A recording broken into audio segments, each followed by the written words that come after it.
Hello guys, welcome to my YouTube channel. My name is Harjeet Kaur. हम कर रहे थे लूसेंट जी की और उसमें हमारा मॉडर्न हिस्ट्री चल रहा है और आज हम शुरू करेंगे साइमन कमीशन से। 1919 में जो मोंटेग्यू चेम्सफोर्ड रिफॉर्म्स आए थे, उस रिफॉर्म्स में ब्रिटिशर्स ने बोला था कि हम हर 10 साल के बाद एक कमीशन अपॉइंट करेंगे जिसमें हम इसके रिफॉर्म्स की जो वर्किंग है उसको रिव्यू करेंगे। बट बीच में क्या हुआ, ब्रिटिशर्स ने स्वराज पार्टी की एक्टिविटीज को देखते हुए उन्होंने 2 साल पहले ही नवंबर 1927 में जो साइमन कमीशन था उसको अपॉइंट कर दिया था for the two review the working of the dyarchy system. जो डायरकी सिस्टम इन्होंने मोंटेग्यू चेम्सफोर्ड रिफॉर्म्स में इंट्रोड्यूस किया था, उसकी वर्किंग को रिव्यू करने के लिए इन्होंने 2 साल पहले ही साइमन कमीशन अपॉइंट कर दिया था। अब इसकी दिक्कत क्या थी? इसकी दिक्कत ये थी कि इसके जितने भी मेंबर थे सारे के सारे मेंबर ही यूरोपियन थे, सारे वाइट मेंबर थे, इसमें कोई भी इंडियन मेंबर नहीं था। इस चीज का जो इंडिया के पॉलिटिकल लीडर थे उनको अपनी इंसल्ट फील हुई। उनको लगा कि हमें तो ये इस काबिल भी नहीं समझते कि हम अपने ही देश में अपने ही जो काम है उनके लिए हम उसमें पार्टिसिपेट कर सके। इसीलिए जो इंडियंस थे उन्होंने इस कमीशन को बॉयकॉट करा। जहां जहां पे भी ये कमीशन जा रहा था वहां पे इंडियंस नारे दे रहे थे साइमन्स गो बैक के। बाद में ये वाली जो डिमॉन्स्ट्रेशन थी वो इतनी भयंकर हो गई थी, इतने रिप्रेसिव मेजर्स लिए जो ब्रिटिशर्स थे उन्होंने, कि लाहौर में जो साइमन कमीशन के अगेंस्ट डिमॉन्स्ट्रेशन चल रही थी उसमें इन्होंने फेटल लाठीचार्ज किया, बहुत ज्यादा भयंकर लाठीचार्ज किया, जिसमें जो हमारे लीडर थे लाला लाजपत राय उनकी डेथ हो गई थी। और उनकी डेथ का बाद में बदला लेने के लिए जो भगत सिंह थे और उनके कॉमरेड थे राजगुरु और सुखदेव, उन्होंने उनका बदला लेने के लिए ब्रिटिश के जो पुलिस ऑफिसर थे सॉन्टर्स, उनको मार दिया था दिसंबर 1928 में। इसीलिए बाद में भगत सिंह को फांसी हुई थी। फिर नेक्स्ट आती है नेहरू कमेटी रिपोर्ट, 1928 में आई थी ये कमेटी। ये बेसिकली सेटअप की गई थी under the chairmanship of Motilal Nehru. और इसमें जो ये अपना कॉन्स्टिट्यूशन बना रहे थे, इंडिया के लिए कॉन्स्टिट्यूशन बना रहे थे, उसके प्रिंसिपल्स को डिटरमाइन करने के लिए कमेटी बनाई गई थी उनको ड्राफ्ट करने से पहले। जो इस कमेटी के चीफ आर्किटेक्ट थे, जो ये रिपोर्ट बनाई थी, कमेटी नहीं बोलेंगे, जो रिपोर्ट नेहरू रिपोर्ट बनाई थी वो रिपोर्ट बनाई थी मोतीलाल नेहरू और तेज बहादुर सप्रू दोनों ने मिलकर।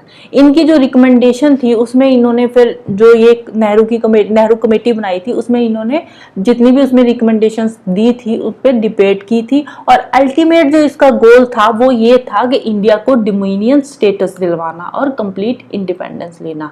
ये अब इनकी ये जो मेन डिमांड थी वो थी डोमिनियन स्टेटस और कंप्लीट इंडिपेंडेंस। फिर इसके बाद आते हैं 14 पॉइंट्स ऑफ जिन्ना। जो जिन्ना थे, जिन्ना मुस्लिम लीग के लीडर थे। जिन्ना को जो नेहरू रिपोर्ट थी वो पसंद नहीं आई, इसलिए उन्होंने नेहरू रिपोर्ट को एक्सेप्ट किया ही नहीं। तो जिन्ना ने 9 मार्च 1929 को एक अपने ही डिमांड्स की लिस्ट दी थी और उसमें इन्होंने अपनी 14 डिमांड्स रखी थी जिनको बोला जाता है 14 पॉइंट्स ऑफ जिन्ना। और उसमें इन्होंने कोई बहुत ज्यादा डिफिकल्ट डिमांड्स नहीं रखी, आप अगर चाहो तो नेट से निकाल कर उसमें उसको पढ़ सकते हो, इस बुक में तो दी नहीं हुई।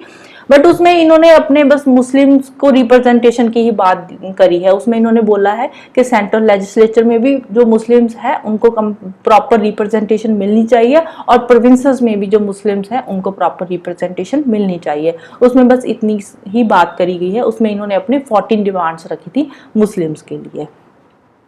फिर नेक्स्ट आता है लाहौर सेशन। लाहौर सेशन हुआ था दिसंबर 1929 में।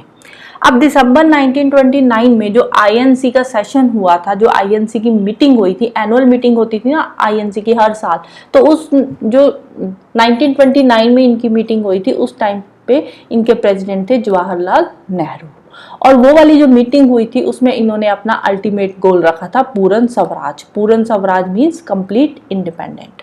तो 31 दिसंबर 1929 को इन्होंने अपना तिरंगा भी लहरा दिया था और फाइनली इन्होंने डे भी फिक्स कर लिया था कि 26 जनवरी को हम इंडिपेंडेंस डे हर साल मनाया करेंगे।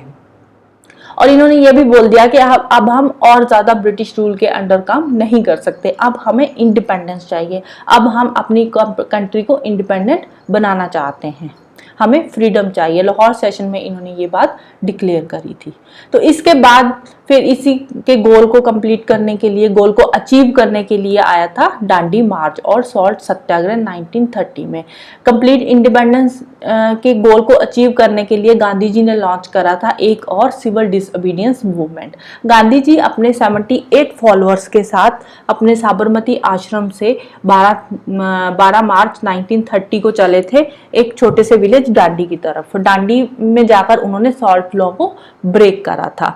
ये अपने जो इनका आश्रम था, गांधी जी का आश्रम से लेकर दांडी तक पहुंचने के लिए इनको टोटल 24 डेज लगे थे और डिस्टेंस इन्होंने कवर किया था 240 माइल्स का।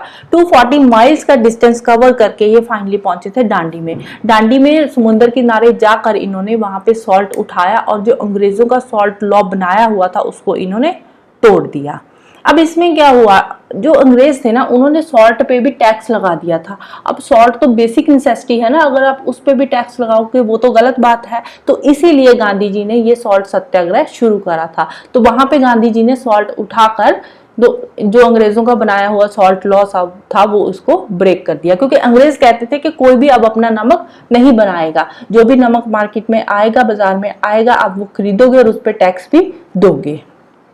तो इसीलिए गांधी जी ने जो सॉल्ट लॉ था उसको तोड़ दिया था। वहां पे जाकर इन्होंने सॉल्ट को उठाकर सिविल डिसोबीडियंस मूवमेंट की शुरुआत करी थी और बाद में धीरे धीरे ये जो मूवमेंट था बहुत ज्यादा वाइड स्प्रेड हो गया, कंट्री वाइड स्प्रेड हो गया था और ये जो मूवमेंट था मास मूवमेंट में बदल चुका था। अब ये वाला मूवमेंट इतना पावरफुल हुआ क्यों? ये वाला मूवमेंट इतना पावरफुल इसलिए हुआ था क्योंकि इसमें जो आर्मी में इंडियन सोल्जर्स थे उन्होंने भी इसका साथ दिया था ब्रिटिशर्स के अगेंस्ट जाकर।